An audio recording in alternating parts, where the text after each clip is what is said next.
Hey everyone, welcome back to Engelbard Gaming. It's been a while since we've had a fresh, utterly pointless comparison, so good news! I've got one for you right now. This time I'll be taking a look at the X68000 and Sega Genesis / megadrive versions of Technosoft's Thunder Force 2. You might have thought, hey wait a minute, Thunder Force 2 only came out on the Genesis and Saturn. If you thought that, well, you're wrong! And if you thought there was no Thunder Force 1, well, you're also wrong about that. Back in the day, EGM claimed there was no Thunder Force 1, so that false information was all over the place in the early 90s, and ever since, until we hit basically the internet age and people could find these things out for themselves. Thunder Force 1 was an overhead shooter in which you destroyed bases, and it was only available on some old Japanese computers. It originally came out in 1983, and frankly, was not very good. Technosoft tried again on a super powerful for the time X68000 16-bit computer from Sharp with Thunder Force 2 in 1988. Here's a look at the specs of the X68000 versus the Genesis / megadrive, while I tell you just a quick smidge about the game. For Thunder Force 2, Technosoft combined an improved, updated version of the overhead scenes from the first game with side-scrolling action levels a la Gradius or R-Type. Now, I've covered the X68000 computer before, but for anyone that still doesn't know what it was a roughly $3,000 computer released in Japan in 1987 with hardware that was very similar to what Capcom would use in their CPS-1 arcade system. So keep in mind, what you're looking at on the X68000 in this video is essentially what the game would have looked like on the same hardware that ran the arcade versions of Ghouls and Ghosts, Strider, Final Fight, and other Capcom classics. Now, Technosoft got in on the megadrive scene fairly early with the port of Thunder Force 2 to Sega's new at the time 16-bit home console. Despite the fact that the Genesis didn't have the horsepower of the X68000 and the game released on a typical for the time but small 512 kilobyte cartridge, it was fairly close to the 2-disc approximately 2.3 megabyte computer version. But Technosoft did have to make some sacrifices, so there are pretty significant differences between the two games. Stick around for the whole video, folks. This will be a really interesting one. As for recording methodology this time around, I did use save states here and there, especially in the X68000 version, because if you didn't know, well, that game is incredibly difficult. It's way harder than the Genesis version, even when you play on normal difficulty. Now, I played both versions with their default difficulty levels, and get ready to notice some huge differences in enemy aggression here, folks. Alright, let's get on with it. Now I'm going to do something that I don't normally do, and I'm going to show you the intro for the X68000 version of the game. It's pretty short, but it does set up the story, and you can see some nice pictures that are only in that version of the game. The one picture from the intro that the two games share is the one we see as the title screen image on the Genesis. And you'll get to see them, both compared to Genesis and X68000 versions right now. You can see there's definitely more color in the X68000, which is to be expected since it's much higher spec in that regard. So now I'm going into the configuration mode in the X68000 version, primarily because it doesn't have auto-fire on by default. The Genesis version has it on by default, so I did not go into its menu. It has a menu, you just have to hold down a few buttons at the same time and hit start to get into it. Alright, and here we go. And at first glance you might think, well, these don't look all that different. Sure, there's a little less color on the Genesis, but wait till we get to the water here, and oh boy, this is where we see a gigantic difference already. On the Genesis, we have two layers of parallax here, the foreground and then the background, just the floor itself, the ground. On the X68000 version, we have three layers. So underneath the water, we can see, basically there's a whole nother area with, did I just say whole nother? There's another area that has all the bases and everything underneath it in the water too. Now what you may not have noticed so much here is that the enemies, including the air and ground-based ones, are often quite different between the two versions of the game. And what we're also going to see is even the weapons are very different. So some of them, are the same or work in a similar way, but there are some weapons that are exclusive to each version of the game. And there you can see on the Genesis, I'm already through this first level. Meanwhile, on the X68000, you're going to see a few deaths. I didn't edit out all the deaths in this version, because it would have taken me forever to play the game without dying. It's really, really hard, and if you didn't notice, there were lots of very fast bullets on the X68000 version that were not, even there in the Genesis version. So as we get into our first side-scrolling level, and Thunder Force 2 alternates between overhead and side-scrolling, you'll see again we have another layer of scrolling on the X68000, and it's honestly very distracting in this level, and sometimes bullets kind of get lost in it, and they're hard to see because of it. So I'm actually pretty glad that that's not in the Genesis version of the game. It's much easier to see what's going on. And aside from that, you'll also notice that the ship is way bigger in the X68000 version. And I will say they do compensate for that, because the hitbox for the ship is not as big as you would assume looking at it, but the nose of this thing is really sensitive, and it's much easier to crash by hitting scenery with the front of the ship in the X68000 version than it is in the Genesis version. And once again, these are both on normal difficulty, and you will see that there are way more bullets fired on the X68000 version, and they're way faster also. It is a much harder game. And you'll see that I've also paused it there, because just the general side-scrolling levels move faster, they scroll faster on the X68000. So some other differences here. On the X68K, it's full screen, so we don't have any of the screen divided off in any way. All the HUD stuff just overlays on top of it, all the UI elements. On the Genesis version, they've sectioned off, a little bar at the top of the screen to show you your score, lives, and what weapon you have selected. And just like with the overhead weapons, some of the weapons in the side-scrolling stages are different between the two games. So you'll see most of them are the same, but there's a few that are very, very different. So for example, the Nova weapon that aims 3, blasts in sort of a triangular pattern on the Genesis, opposite to the way you've moved the control pad, that weapon is not in the X68000 version. Instead, it has a double missile weapon with missiles that curve up and down, almost like in Darius. And then also, we have the Sidewinder missiles that are in the X68000 version, which is sort of like a super fast machine gun, almost like in Super Contra. Meanwhile, we have a side shot, basically, in the Genesis version, where instead of having missiles that fire forward, you have little beams that fire up and down vertically. And here's our first boss. You can see it's a bit larger in the X68000 version. It's wider in particular, and it's got a bit more detail on it. Music between the two games is actually very, very close. The sound chips are similar in the two systems. The X68000 uses a YM2151, which was the same sound chip found not only in Capcom's CPS-1 board, but also in most of Sega's 16-bit arcade boards. So it's a very, very common chip. It was used not just by those two companies, but by many, many others. Now, the Genesis uses a YM2612, at least the original model. Newer models use a slight variation of it. It has 2 fewer FM channels. It's got 6 instead of 8, but it also has access to the Sega Master System sound chip, which gives it an additional 3 sound channels for tones, just PSG tones, square waves, and it also gives it an additional noise channel.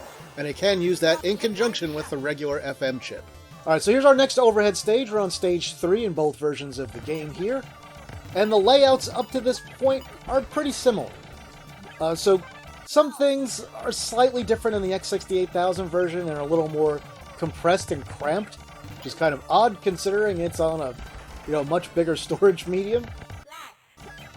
But still, things are very similar, at least in these first few levels. They are going to diverge a bit here and there in some areas, and I will point those out when we get up to them. And these levels, these overhead levels in Thunder Force 2, they're not terrible, but they're not great. They're definitely not as good as the side-scrolling levels. And on the X68000 in particular, they move way too fast, especially the foreground layers. The foreground layers are a little fast on the Genesis version, but they are super quick. You have almost no time to react in the X68000 version at all. And we'll talk more about that as we see more of those levels. As for now, we're going into level 4, which is our next side-scrolling stage. And another thing I'll point out here is that just the play area. On the Genesis version, it scrolls up and down a lot like, say, PC Engine, R-Type, or, you know, the Gradius game, the first Gradius game on that. And normally I hate that, but in this game I think it actually kind of works. Because they didn't really, you know, Technosoft didn't really put too much stuff up on the ceiling that you can't see when you're scrolled down, unlike those other games. So it's not nearly as bad here. And with the smaller ship than the X68000 version, it feels like you have so much more room to maneuver in the Genesis version of the game. And yeah, things are a lot slower and sanitized. This mini-boss in the X68000 version is completely insane. I actually took a death there. I think it's my only death in any of the side-scrolling stages. Meanwhile, on the X68000, again, we have nice, you know, 3 lovely layers of parallax versus 2 on the Genesis. And on this level, I think this is the level on Genesis that looks the worst compared to the X68000 version. It just looks very empty compared to that one. And we're getting ready to approach the boss here. The boss is a giant tank in both versions of the game. It's a little more giant on the X68000, and its attack patterns are quite different between the two versions of the game as well, and you will see that in just a moment. It's just getting ready to come out here. So it's not small on Genesis, but it's smaller. And we've got a screen just full of missiles and bullets and everything on the Genesis. The X68000, it very slowly fires 1 or 2 bullets at you, and then fires, you know, big thing out of its turret. And then there's 1 missile it'll shoot if you let it, you know, expose its back end. Alright, so now, for Stage 5 here. This version of the game, the X68000 version, is the only one that's got this stage. And it's a typical overhead stage. It's not really that good. I'd say it's the weakest overhead stage of all the ones that are in here. It's very close between this and the cave level, but I think the cave level is more interesting than this one is. This one, it just, I don't know, it's got kind of a mushy look. It's not very well defined. You know, it's not interesting to either look at or take part in, I guess, is the biggest issue. So, it's not bad, you know, it's alright. I don't hate playing through it, but I can definitely see why they chose this level as one of the 2 to cut. Still would have been nice to, you know, have it, just so we have the whole game. But still, if we had to lose one overhead level, this was definitely the one to take out, I think. It's also a little less mazy than some of the other ones, since you can follow these pipes for the most part to find all the stations that you have to blow up, you know, to go on to the next level. Now you notice the music playing here plays at a different place in the Genesis version. We'll hear it right after this. And if you're wondering what is the Genesis Stage 5, it's the overhead cave level. I've moved it so that we'll see it at the same time as the X68000 version, so we'll see that shortly. Alright, so here we go. Stage 6 in both versions of the game. And this one, I actually prefer the Genesis version in pretty much every way. The only thing I like better on the X68000 are those little treads or weird little moving vents or whatever they are in the background. They have a nice little gradient that gives them a good look on the X68000. But, you know, I don't like the darker colors in the X68000 on this level. It looks a little mushy. And you'll also notice that things that give you the power-ups, the little power-up ship carriers, are huge in the X68000 and small on the Genesis. They did not need to be big, so I'm fine with that change. I don't really have a preference either way, like it doesn't bother me that they're big in the other version, it's just weird that they're so huge. And this is another level where we're going to see some pretty big differences in a moment here. I mean, look at this. We've got these little platforms that do circular, annoying patterns on the Genesis version that you have to be careful to avoid. On the X68000, they just kind of fly straight and then sort of decide when to accelerate and when to stop. And then we've got this mini-boss. This mini-boss is another one way easier on the Genesis, especially since you can just get behind the one on the left and take him out that way. On the X68000, Hunter is your best bet. You can always use, you know, your rear firing weapons too, but Hunter, for me, is the way to go on those things. Now, overall, just in the layout of the level, they've stuck pretty close. But you'll see again here we have some more differences. We've got a platform there on the X68000 that is not in the Genesis version of the game. And now we've got some platforms in the Genesis version that are not in the X68000 version. But other than that, the general layout for the enemies here is pretty close. Now on the X68000, we've got these really long platforms followed by this little broken up pipe. Meanwhile, on Genesis, we've got 4, columns of, platforms moving in opposite directions. They're about half the size of the single platforms in the X68000 version, but they're way harder to navigate. And here on the X68000, we get shot by some single missiles, but on Genesis, they come out in larger packs. And then this boss is very similar between the two games. It's a little bit different on X68000 with how those little flying enemies snake their way in.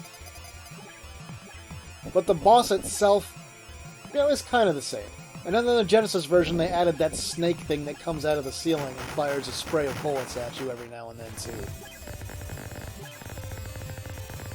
Almost got him. You may recognize that boss from Thunder Force 4 / Lightning Force.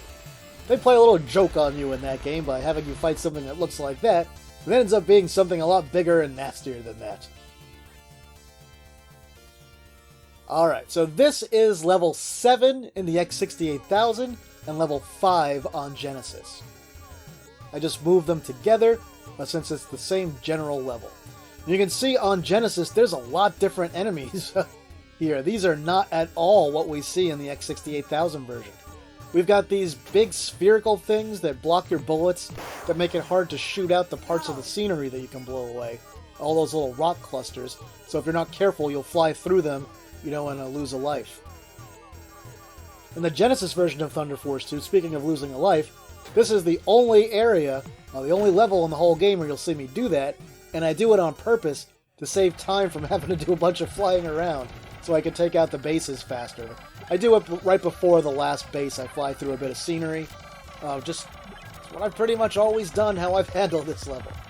Now, you don't have to do that in the X68000 version, because the bit of scenery I fly through in the Genesis version to get to the last base is not there in the X68000 version. You've got a straight shot to just fly through it. I don't know why they added that bit of scenery and tried to make this level longer. This level is long enough as it was, especially with all these annoying enemies that you've got to contend with in here. But here it is, it's coming up right here. Boom, there's the death. And boom, there's the base right after. And we'll take that out, and there we go, we finished that level on Genesis. Here's that last base on the X68000 version. Again, the base is way harder to take out on X68000. The firing rate of all the little cannons mounted near them is much, much higher. And then here is the other X68000 exclusive level. It's just a standard cave level. It's probably a little bit tougher than the one before it, but it's roughly around the same difficulty. We've got the speed up part here, but it's not hard because you can't really hit the scenery. They leave the scenery just above and below you without it dipping, too high from the top or jutting up too high from the bottom. And this is very reminiscent of some things from R-Type and some of the Gradius and Salamander games. If you don't like me saying Gradius, sorry. I've talked about pronouncing it before, and I'm just going to call it that because it just sounds more natural. But yes, I do know the title of the game, especially if we're talking about the Japanese version, is pronounced Gradius.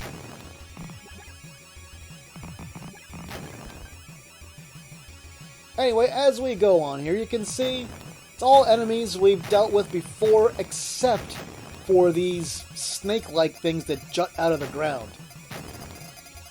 Well, ground and ceiling. And you can destroy them, but it's not too easy. So if you don't have, a decent weapon set when you're doing this level, you might have to just navigate around them rather than take them out. And we've got the old falling stalactites. Never fun, but not a big deal. They're pretty easy to avoid in this. This boss, this little mini-boss, is a lot harder than it looks. That laser moves up and down with it, so you've got to be real careful to avoid it. It's not easy to avoid getting hit by it. Alright, we're coming up to our next section here. So empty over here because they give you some time to, fight some of these bosses so that they can be around for a while. When you kill them early, you'll have little patches of emptiness sometimes. And that's not every time, because there are some bosses where the screen stops scrolling and it starts again right after you kill it, or after it's taken you too long to kill it. Here we've got another speed up while also having to avoid stalactites. And you can hear also here just how often they repeat music in this game. For the side-scrolling stages, there's really only 2 songs that it ever plays. And that's a shame, because of course the music in Thunder Force 2 is fantastic, as it is in all the Thunder Force games. And I'm glad that at least on the Genesis version, while there are fewer levels, there's at least a unique song that plays in every level. And the song playing here, if you don't recognize it, is actually the Game Over song. So it's the continue screen song on the Genesis version, or at least that you may know from the Genesis version. And here's our first unique boss for this version of the game.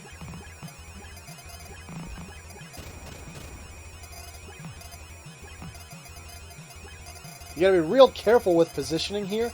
I'm making this look pretty easy, but you gotta be in the exact right spot. If you're over a little bit too much to the left, those drips will kill you. If you're over even just like a pixel too much to the right, his antenna thing will kill you. So it's very tough to find the right spot. Alright, here's our final overhead stage, well, our final regular overhead stage, where we're just taking out ground-based bases in each version. And again, these levels are quite different, even though the layouts are very similar. So the bases in the Genesis version of this stage take a lot of hits to destroy. And I mean a real lot. On the X68000 version, they don't take nearly as many. However, once again, the cannons positioned around the bases on the X68000 version, far more aggressive, much higher firing rate, much faster bullets. And on this part, on the Genesis version, it's so easy to take this base out. And the X68000 version, it is really aggressive. I'm trying to get my bearings here and make sure nothing else comes after me. Because, the way I do this is the only way I can do it without getting hit and killed. If I try and position anywhere else, if I don't find this exact right column, I die here all the time. But you get the magic area right on the edge of this thing. You gotta quickly go up and down. Don't go too far to the bottom of the screen. And then you can finally survive that. And then the final base in the X68000 version, super, super hard. On the Genesis, super easy. It fires a lot compared to some of the other bases on the Genesis version, but it's still very easy compared to any of the bases from the X68000 one. Technosoft really went nuts with making the X68000 version of the game super, super hard. And what I'm doing on that version, on the X68000 one, is taking out a whole bunch of the ground-based cannons here, so it'll make it a little bit easier to take out the base itself. If you don't do this, you just get a constant barrage of bullets, and it's really hard to survive it.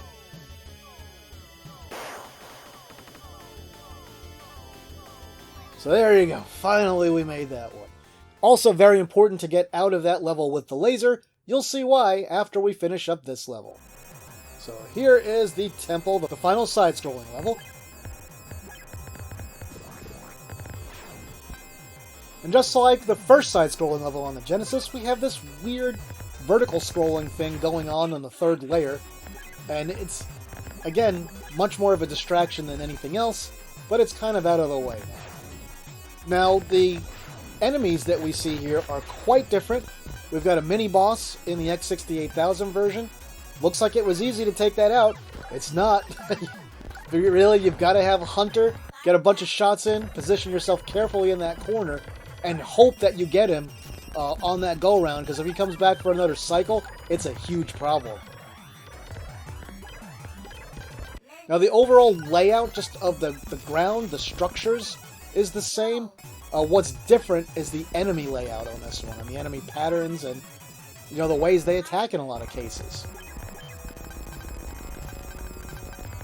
And again, we've got more weird vertical scrolling going on the X68000. It would have been fine to have that third layer and just have it, scroll horizontally like the rest of the stuff going on. And I think in this level, you also really get a strong sense of how much more cramped everything feels in the X68000 version. And having the smaller ship and the slight vertical scroll on the screen, really makes the play area seem much, much bigger in the Genesis port.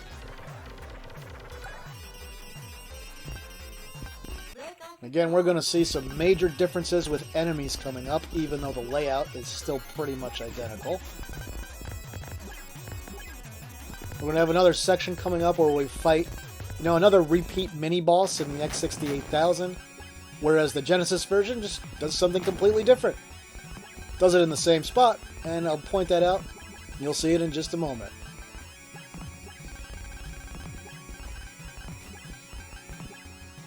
And the patterns there are a lot different also. On Genesis, you have missiles that come out in two rows, one above and one below you. You have to basically go on the top row to take out the ones coming towards you. And here's the part with the mini-bosses.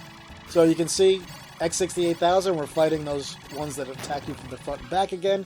On Genesis, they just throw a bunch of regular enemies at you on that section.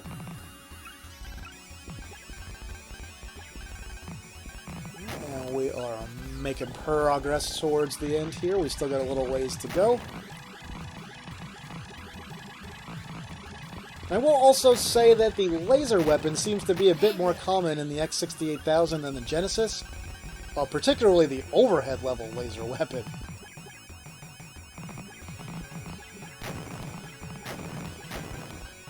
With the side-scrolling levels, I don't think there's really that many more. There might be one more, I think, that I noticed. But with the overhead, just because of the way that weapons pop up, you get a lot more at a time on the X68000 one.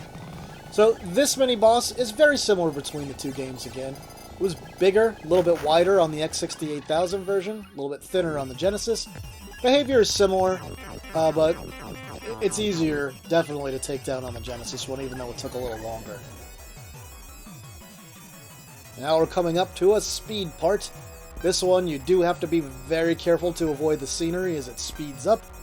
There are no speed controls for your ship in this game, if you didn't know. If you've never played Thunder Force 2, it just doesn't have them. There's no power-up, and there's no control for it.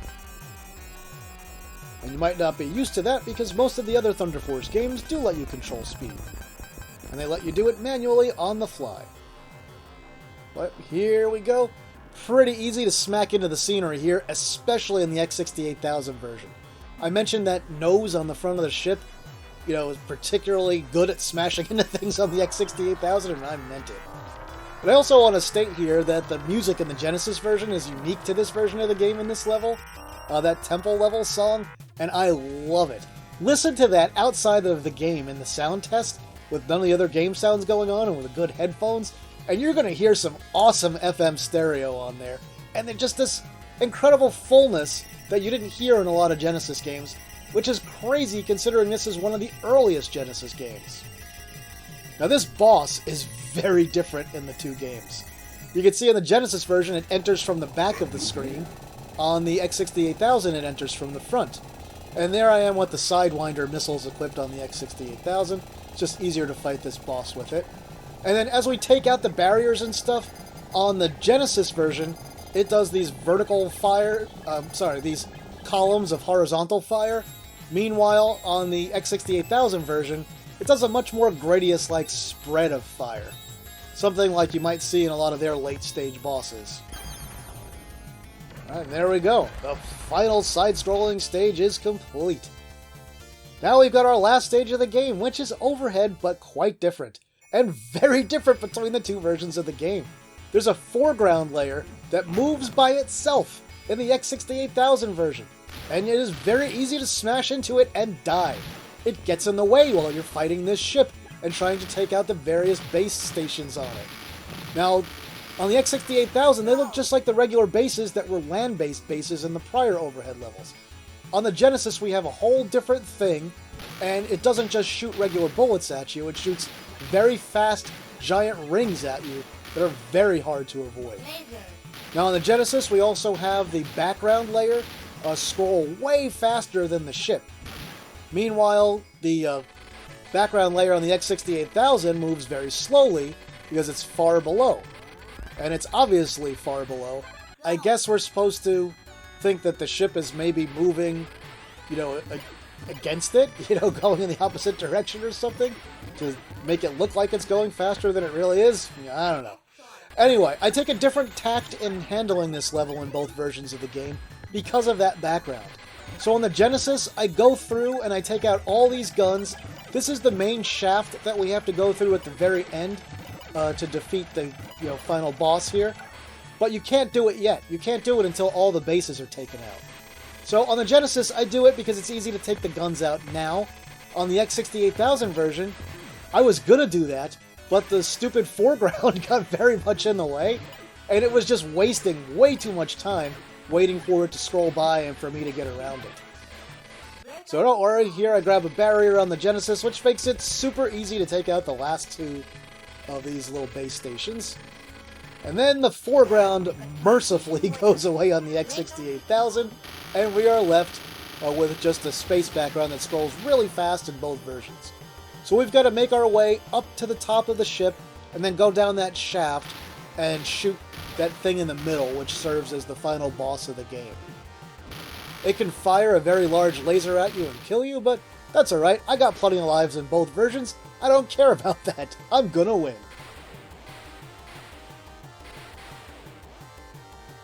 Almost there. Now there's my nice empty shaft on the Genesis. I just mosey on down there, get right up in that thing and blast it away. I pause it right before the explosion. Meanwhile on X68000 I gotta take all those guns out so I don't die on the way in here. And you can see I get blasted by that super big laser. That's alright, I just get right in there and just blow that thing away. And that is it. That is the end of Thunder Force 2 on both platforms. So the ending is quite different in both games. We have a lot of nicely drawn still shots on the X68000, while on the Genesis, we have lots of things where we have nice pictures and animation and stuff. It's not the best animation ever, but I think I prefer, the amount of movement we see to these still pictures here. Especially since the still pictures on the X68000, they're nice. There's a really weird quality to the coloration on a lot of them. I do like this one, though. I wish this scene was in the Genesis with the close-up of the ship in the X68000. I'm kind of surprised they didn't include that one, since they did include the other picture of the ship. So anyway, here is our mothership in both versions of the game. They dramatically changed that design from the X68000 original to what we got on the Genesis. And you'll hear there's some extra speech in the ending on the X68000 here. I will swap over to it for the parts where it talks. Other than that, we're just going to chill out, listen to the ending music here, and just collect our thoughts about this game a little bit. So, the X68000 version, and I'll talk about this in the wrap-up, it looks better. There's a little bit more color, not as much as you might think. It's way harder. It's so hard that it's really not a whole lot of fun to play. It feels much more like a chore, and it's a game you survive rather than enjoy. Meanwhile, on the Genesis, this game is still a blast to play through today.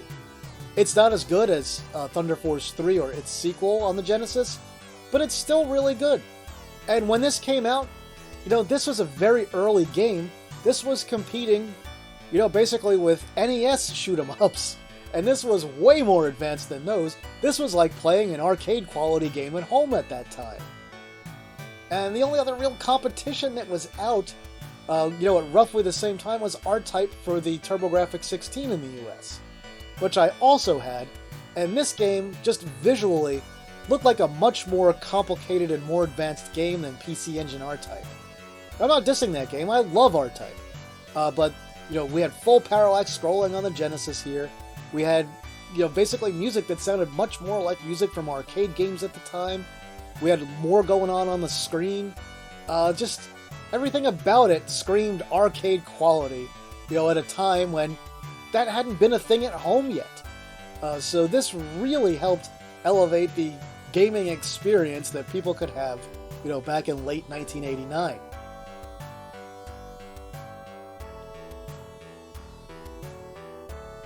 Now we'll hear a little bit more of the X68000 again. And it does basically taunt you at the end with a little bit of speech.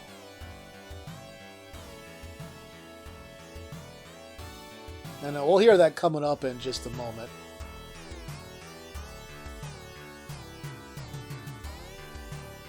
Interesting that we see the H in Technosoft for the US release, but no H in Technosoft for the Japanese X68000 original.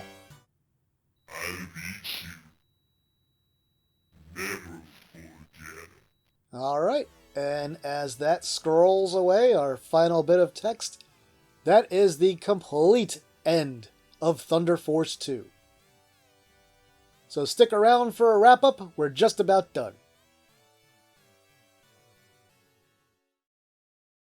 So there you have it, a complete comparison of the X68000 and Genesis/Megadrive versions of Technosoft's classic shooter or shmup, Thunder Force 2.